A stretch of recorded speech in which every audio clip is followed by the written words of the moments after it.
Bem-vindos ao Arquivos Ocultos. Vídeo: o caso Isabella Nardoni. A perícia que não falhou. O caso Nardoni chocou o país em 2008. Relembre os detalhes deste julgamento marcante no Tribunal do Júri de São Paulo.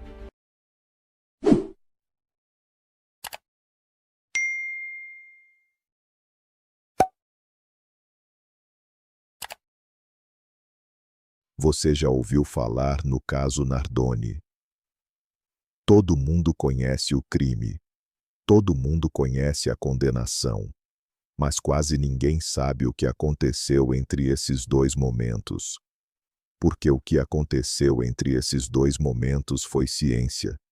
Foi uma perícia que muitos especialistas consideram a mais completa da história criminal brasileira.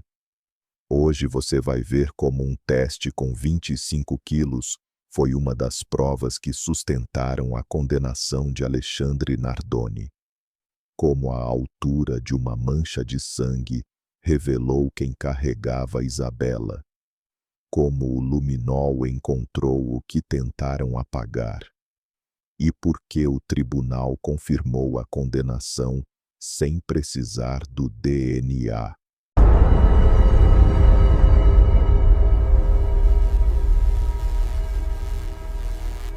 Bem-vindo ao Arquivos Ocultos. Este é o arquivo que a ciência não deixou sem conclusão. Era 29 de março de 2008. O GPS do carro da família Nardoni registrou o momento em que o veículo foi desligado. 23 horas e 36 minutos. Às 23 horas e 49 minutos, 13 minutos depois, o porteiro do edifício London ouviu um barulho compatível com uma queda e saiu imediatamente para verificar. Em 13 minutos, tudo aconteceu. Quando os peritos do Instituto de Criminalística de São Paulo chegaram ao apartamento 6E, encontraram uma cena que contava uma história diferente da que o pai tentava narrar. Alexandre Nardoni disse que havia colocado Isabella para dormir, descido ao carro, e quando voltou, ela havia sumido. Versão simples, versão limpa, versão impossível. Dado forense. Primeira descoberta. Tentativa de remoção de sangue.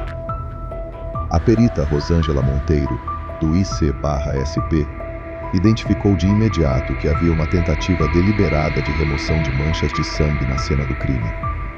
Algumas manchas foram parcialmente apagadas, mas não o suficiente. O promotor Francisco Sembranelli declararia depois: tentou-se maquiar a versão verdadeira. Os equipamentos de perícia modernos captaram a alteração. Quase prejudicou a perícia toda. E foi aí que o trabalho da perita Rosângela Monteiro começou a desenhar o quadro real daquela noite. Manchas de sangue em dois aspectos distintos chamaram a sua atenção imediatamente. A morfologia dessas manchas, sua forma, tamanho e altura, e os sinais de que alguém havia tentado removê-las antes que os peritos chegassem. Mas as manchas estavam lá, perfeitamente visíveis para quem sabia onde olhar. Vou explicar algo que parece simples, mas é extraordinariamente poderoso na ciência forense. Uma mancha de sangue não é apenas uma mancha, ela é um documento. A morfologia, a forma e a posição de uma mancha pode revelar a velocidade do impacto, o ângulo de queda e, o que importa aqui, a altura em que o sangue se encontrava quando foi projetado. Dado forense. Prova central. Altura das manchas de sangue. A perita Rosângela Monteiro analisou as manchas de sangue encontradas na entrada do apartamento e no corredor. A altura em que essas manchas foram projetadas era compatível com a estatura de Alexandre Nardoni, um adulto, e não com a altura de Isabella, uma criança de 5 anos. Nas palavras da própria perita, todas as manchas de sangue, pela altura em que foram projetadas, correspondem ao pai. Isso significava uma coisa: Isabella não estava andando quando sangrou naquele corredor. Ela estava sendo carregada por alguém adulto. Pense no que isso significa concretamente. As manchas de sangue de Isabella estavam na altura de quem a carregava, não na altura dela. não na altura de alguém da estatura dela correndo ou caminhando. A ciência estava dizendo: ela foi carregada por um adulto, pelo corredor, até a janela. E havia ainda uma outra evidência, menos conhecida, igualmente devastadora para a versão da defesa. Na camiseta que Alexandre usava naquela noite, além das marcas que vamos detalhar em breve, os peritos encontraram vômito.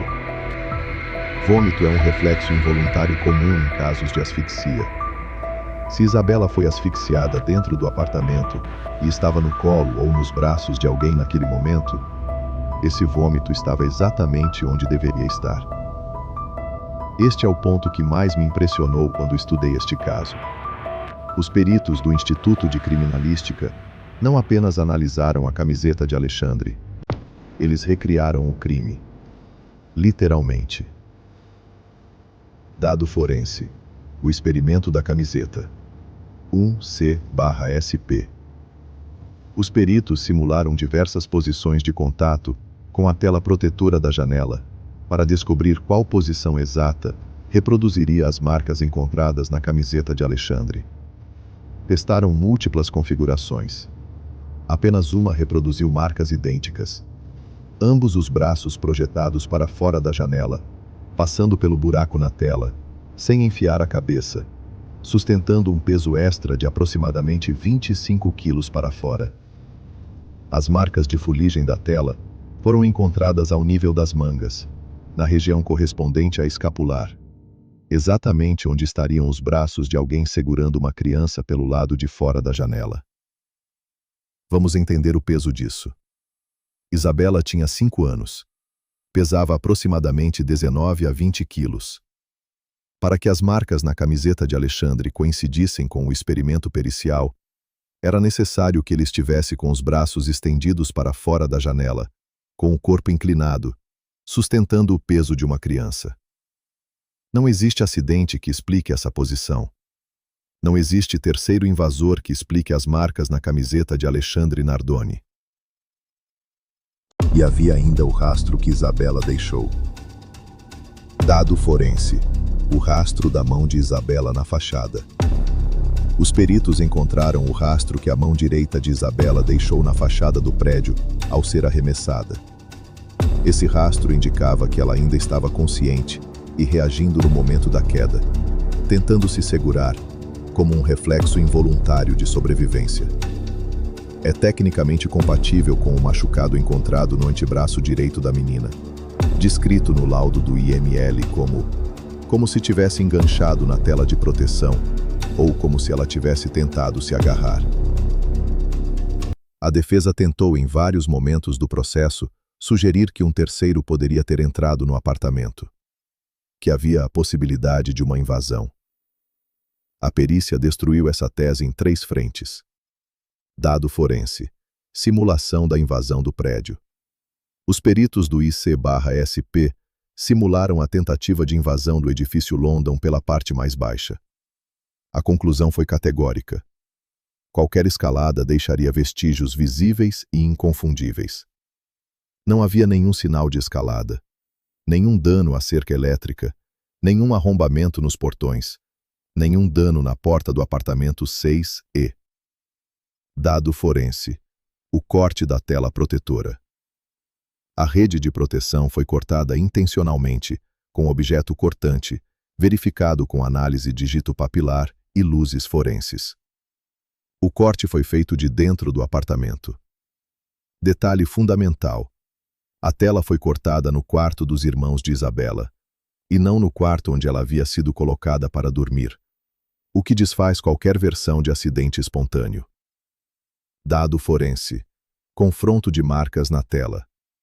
Os peritos desenvolveram trabalhos de confronto entre as marcas encontradas na camiseta de Alexandre e a tela de proteção cortada. A análise com luzes forenses foi aplicada na janela, na porta de entrada e na maçaneta do apartamento. As marcas eram compatíveis com a ação de uma pessoa que cortou a tela de dentro e depois projetou peso para fora, não com a ação de alguém que entrou pelo lado de fora. O Tribunal de Justiça de São Paulo, ao julgar o recurso de apelação, foi enfático. Os pedidos da defesa para novas perícias foram negados, porque o local já havia sido alterado, e as diligências foram consideradas impertinentes diante da robustez do conjunto probatório já existente. A ciência já havia falado, e ela havia falado com clareza. Enquanto os peritos do IC trabalhavam no apartamento, os legistas do IML de São Paulo realizavam a necrópsia no corpo de Isabela. O laudo de necrópsia foi um dos documentos mais decisivos de todo o processo. Dado forense. Laudo IML/SP. Achados completos da necropsia. 1. Causa-mortes. Parada cardiorrespiratória com evidências de asfixia e ou sufocamento. 2. Lesões petequiais no coração e pulmões. Marcadores clínicos de asfixia. 3. Fratura de osso no punho esquerdo, ocorrida quando a vítima ainda estava viva. 4. Língua entre os dentes, sinal de asfixia intensa. 5. Hemorragia cerebral pequena, compatível com síndrome da criança espancada. 6. Machucado no antebraço direito, compatível com enganchamento na tela. 7.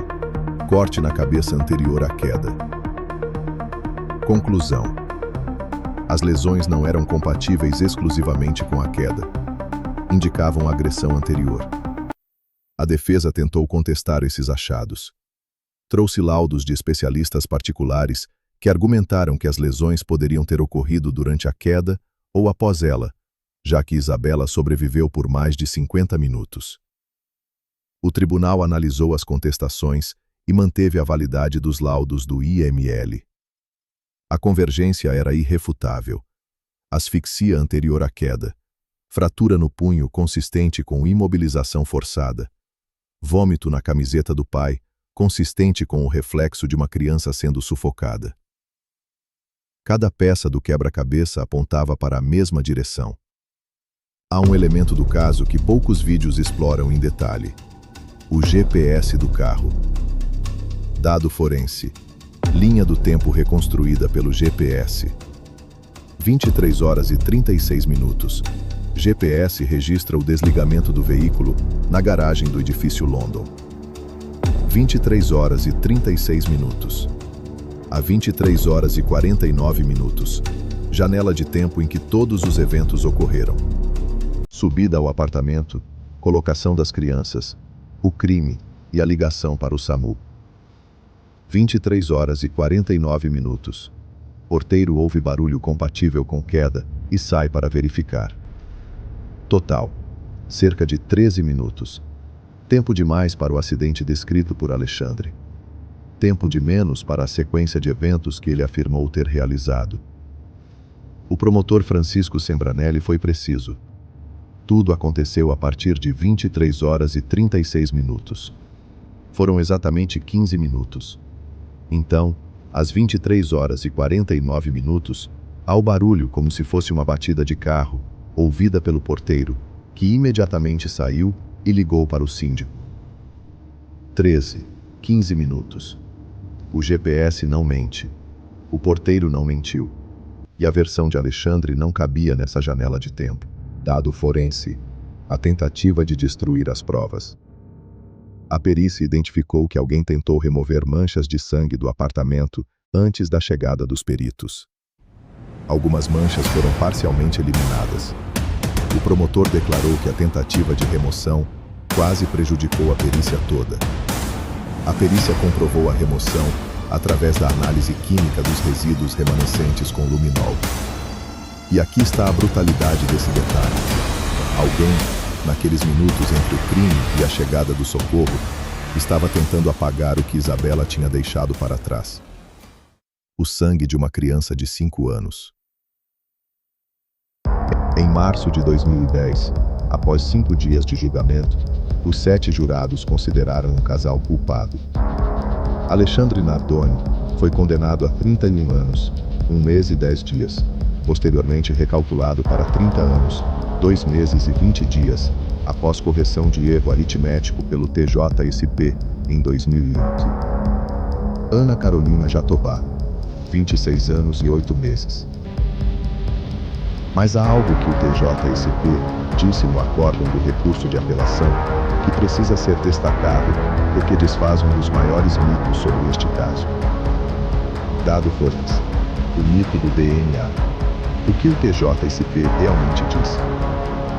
A defesa pediu contraprova no material biológico, DNA. O Tribunal de Justiça de São Paulo negou o pedido com uma justificativa categórica. A condenação não se baseou em exame de DNA. Baseou-se no conjunto convergente de evidências periciais. Portanto, qualquer resultado de contraprova no DNA seria irrelevante para o desfecho do processo. As provas eram fortes e firmes, sem o DNA. Estas foram as palavras do tribunal. Deixa eu repetir isso para que fique claro.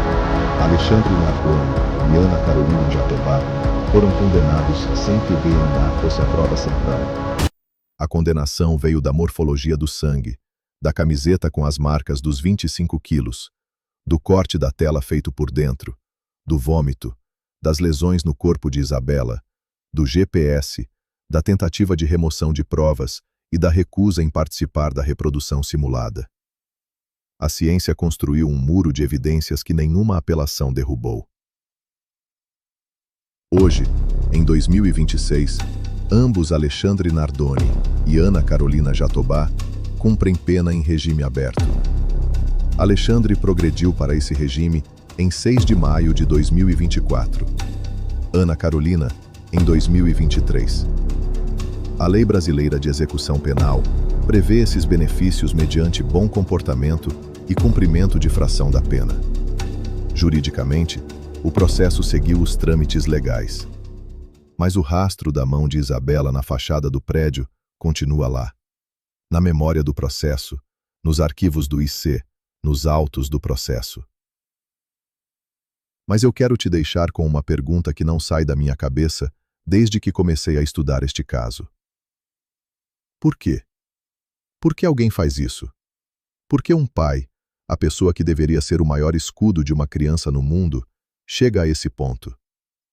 O que acontece dentro de uma mente, dentro de um relacionamento, dentro de uma família, para que uma criança de 5 anos seja vista como um problema a ser eliminado? A ciência nos disse como. Os laudos nos disseram o quê? Os peritos reconstruíram cada detalhe daquela noite. Mas o porquê? Esse, a perícia não responde. Esse fica com a gente. Me diz nos comentários, o que você acha que explica um crime como esse? E você sabia que a condenação não foi baseada no DNA? O que mais te surpreendeu nessa perícia? Se esse arquivo te abriu os olhos, inscreva-se no canal. Toda semana, um novo dossiê que vai além do que a mídia contou. Até o próximo arquivo.